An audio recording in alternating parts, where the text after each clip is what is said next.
écoutez, pour la D1, je trouve que c'est très positif, une belle victoire ce soir.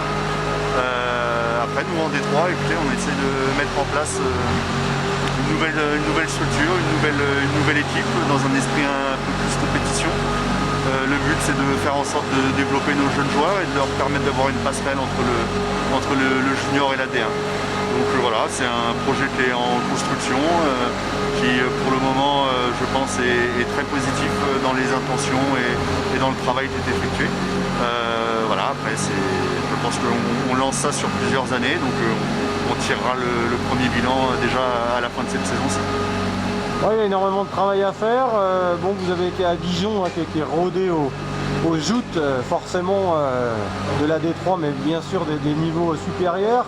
Il y a eu une défaite contre Metz également.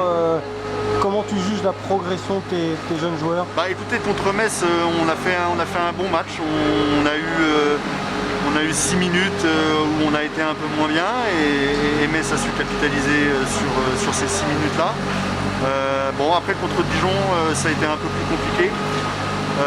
Après voilà, c'est vrai qu'on a des équipes dans notre poule qui sont des équipes premières pour ces clubs-là, comme Dijon, qui est une équipe qui est en D3, donc avec des étrangers, avec des moyens qui sont un petit peu supérieurs aux nôtres. Mais bon, ça fait aussi partie de l'apprentissage pour nos jeunes joueurs, donc voilà, il faut qu'on le prenne comme il vient et qu'on puisse s'en servir pour grandir. Quel est ton message? Tu apportes ton expérience, j'imagine, assez jeune, dans les moments forts ou dans les moments de doute. Quel est un petit peu ton message pour recadrer tes troupes? Écoutez, pour recadrer, non, le message principal, si vous voulez, c'est vraiment de se mettre dans un esprit de compétition, dans un esprit de travail. Voilà, moi j'ai toujours pensé que le travail payait, donc voilà, on est au début du chemin. On va continuer à travailler et faire en sorte de pouvoir faire progresser tous ces jeunes le mieux et le plus rapidement possible. Est-ce qu'il y a de l'assiduité à l'entraînement? Oui, pour tout vous dire, les joueurs sont très sérieux, très appliqués. Je trouve qu'il y a un très bon état d'esprit. On a un bon mélange entre des joueurs qui sont un peu plus anciens, qui sont là aussi pour être un petit peu les cadres de ce groupe-là, et des joueurs plus jeunes qui font les efforts qu'il faut pour faire en sorte qu'on avance tous sur un bon rythme.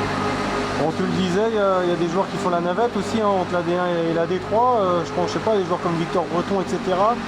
C'est important d'avoir également des joueurs un peu plus aguerris pour guider le groupe.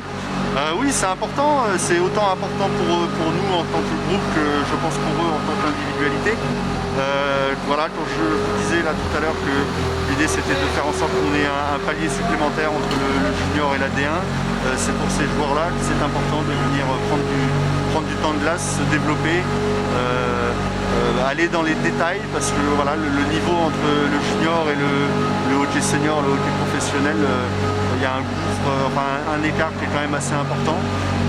Donc voilà, c'est de l'apprentissage, c'est apprendre un métier, et ce groupe-là de D3 est justement là pour leur donner l'opportunité de pouvoir franchir cette étape. Au niveau de la vitesse de patinage, l'impact, il y a énormément de travail de musculation, j'imagine, à réaliser. Oui, je vais vous dire, c'est un travail qui est global. Effectivement, dans l'exécution, dans le fait de savoir jouer dans un système donné, et puis après dans les réactions qu'on peut avoir sur la glace dans des situations qui sont des situations clés. Voilà, ça fait... Vous savez, on a tendance à dire qu'un joueur de hockey, dans ses jeunes années, il travaille son coup de patin, son maniement du palais, et puis après, voilà, il faut commencer à travailler un peu plus sur le positionnement et sur sa position dans un système donné. Enfin, quel est le prochain match de la D3? Alors ça, c'est une question piège. Vous avez été perturbé à cause de la situation sanitaire? Oui, évidemment qu'on est comme tout le monde, on est perturbé. Voilà, on a des entraînements qui peuvent pas toujours se faire. On a eu une semaine qui a été un peu compliquée avant le match de Dijon. Et puis après, on est un petit peu à la merci de ce qui peut arriver dans l'actualité hexagonale et mondiale de ces derniers mois.